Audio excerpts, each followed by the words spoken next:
Rivoalan, bonjour, bienvenue sur le BIG 2023. Vous êtes président de la Fédération du prêt-à-porter féminin. Alors, toute première question, comment se porte le marché du textile en France aujourd'hui ? Alors, on peut voir qu'il y a des vraies difficultés. Ne nous leurrons pas, il y a presque une marque qui a eu un redressement judiciaire toute la semaine au trimestre dernier.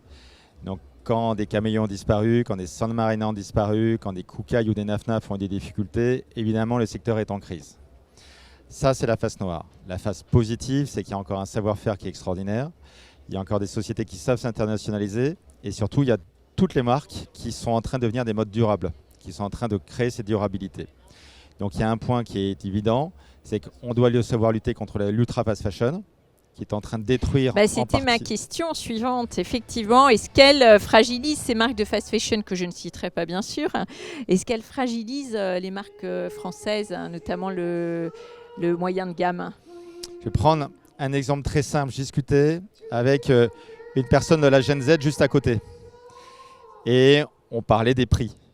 Et je lui parlais de Chine. Elle me dit, oui, je sais que c'est pas bien. Je sais que ça peut être des Ouïghours derrière. C'est abominable, mais c'est pas cher. Quand on a une marque comme Shein qui vend des t-shirts pour le prix d'un croissant, ça fausse totalement le marché.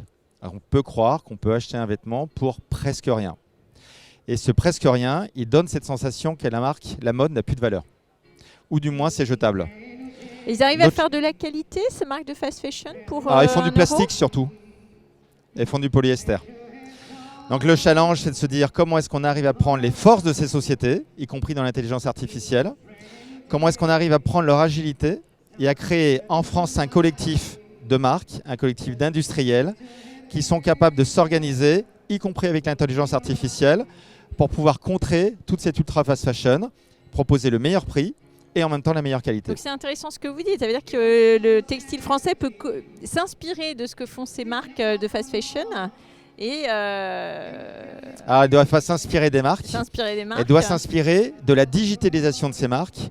Elle doit s'inspirer de l'agilité de ces marques. Mais pour faire de la qualité. Mais elle ne doit surtout pas s'inspirer, au contraire, des valeurs abominables qui peuvent exister derrière ces marques. Alors, on sait que le secteur de prêt-à-porter, c'est aussi un secteur qui pollue. Est-ce que c'est un des défis du prêt-à-porter pour les années à venir? Est-ce qu'il y en a d'autres Pour faire simple, c'est le défi. La mode, avant tout à cause des sociétés comme Shein, c'est la 7e industrie la plus polluante du monde. Or, quand on regarde comment fonctionnent les marques françaises, on sait qu'on pourrait être au contraire beaucoup plus noble. Je prends des exemples comme Loom. Quand on achète un t-shirt Loom, on va le garder pendant des années. Alors évidemment, construire le t-shirt pollue, mais si on le garde pendant des années, c'est epsilon en termes de pollution. Donc l'objectif, c'est de stopper la mode jetable pour arrêter la destruction.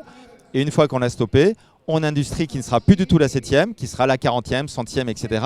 et qui permettra d'encore se faire plaisir et en même temps d'avoir une action vertueuse qui sera un exemple pour toutes les autres industries. Et la jeune génération entend ce message, acheter moins mais acheter de qualité et garder plus longtemps. C'est en train de changer dans les esprits, la jeune génération, elle va aussi dans les friperies, elle achète sur Vinted. Donc elle a aussi cette notion. Là, il faut aussi l'éduquer, mais comme il faut pour chacun d'entre nous s'éduquer. Moi, je suis d'une génération qui, par exemple, a découvert qu'on pouvait voyager pour 20, 30 euros pour n'importe quelle ville européenne. J'ai à apprendre que je n'ai plus à me déplacer comme ça. Ça, c'est pour ma génération. Pour cette génération, c'est de découvrir que la mode ne peut pas être jetable. D'accord, on va terminer sur cette phrase, la mode ne peut pas être jetable. Merci beaucoup Yann Rivoalan. On vous souhaite des belles rencontres aujourd'hui sur le BIG 2023.